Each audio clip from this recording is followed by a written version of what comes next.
Hello, I'm Matt from Ludochrono, and today I'm going to give you an overview of Pachamama. So this is a competitive guessing game for 1 to 4 players ages 14 and up, and it plays for around 60 minutes.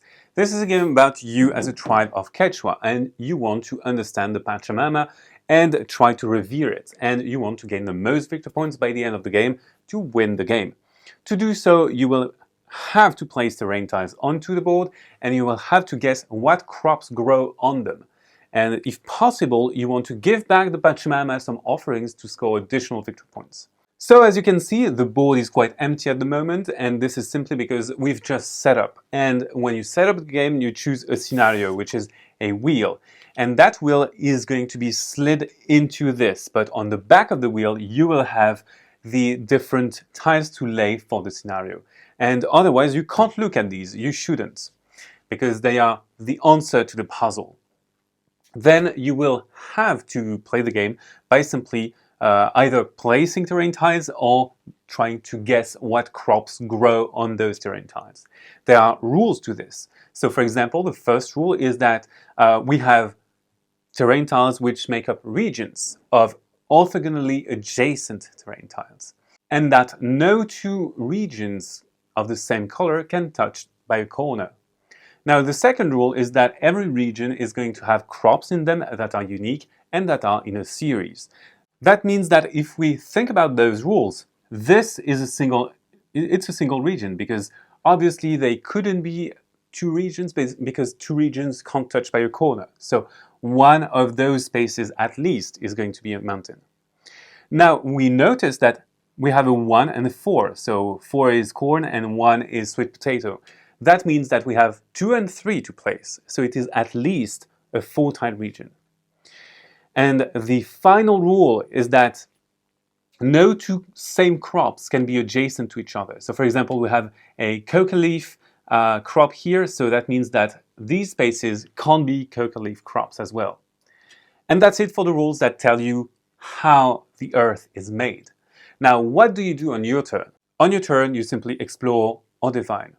If you explore, you take a pawn from your supply, or you move a pawn that has already been placed from your color. And if you take a pawn from your supply, you place it on an edge and you move it. When you move a pawn, you move it as long as you want, orthogonally, and you can't cross other pawns. And this is a very important rule because sometimes you're going to be stuck, and if you're stuck, you can remove one of your pawns, and that's your explore action. So let's imagine I reach an empty space, and now I need to explore, I need to place a new tile. And this is very important, and we are going to use the Pachamama wheel to do so.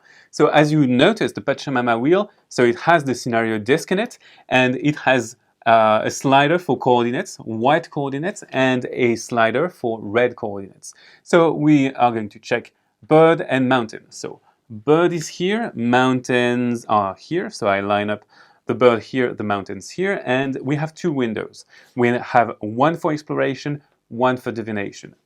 We reveal this one, and as you can see, it's a mountain. So I'm going to take mountain, place it right here.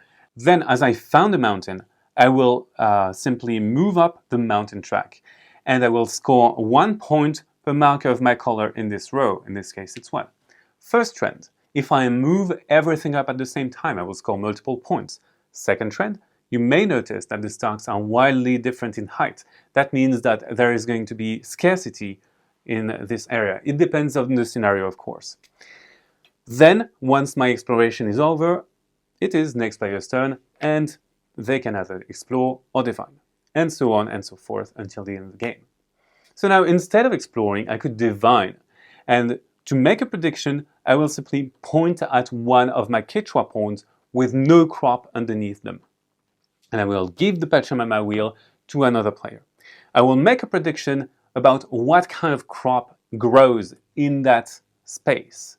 So I know it's not a coca leaf crop, so I will say it's a corn crop. So the player is going to adjust the coordinates and reveal what's underneath this window, the divining window. And in this case, it's rightly a corn crop. So we will place the corn crop regardless of my success or failure. And this is very important.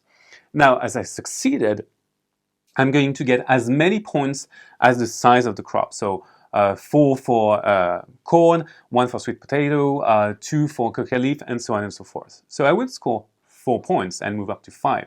Additionally, because I found corn, I will take corn cube. These offering cubes are very important, and you can have only one of the same type of cube at once. Then, if I failed in my divining attempt, I will lose points equal to that crop level. And this is very important. Now, once I divined, my turn is over. We can move on to the next player. However, at the end of my turn, I can spend cubes and give them back, offer back to the Pachamama, to the Mother Earth. And for the number of cubes that we give, we're going to score additional points.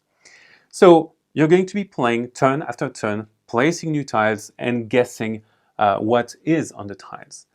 And the end game is going to be triggered when the last terrain tile is placed on the board. Then every player, starting with the one who placed the last tile, is going to make one final divination attempt and one final offering, and that's it, you have the final score. Obviously, the highest score is going to be the winner. And that's it for Pachamama. So this is a guessing game in which you try to understand the logic of the Mother Earth to give it back its offerings. Bye bye, see you on Ludochrono.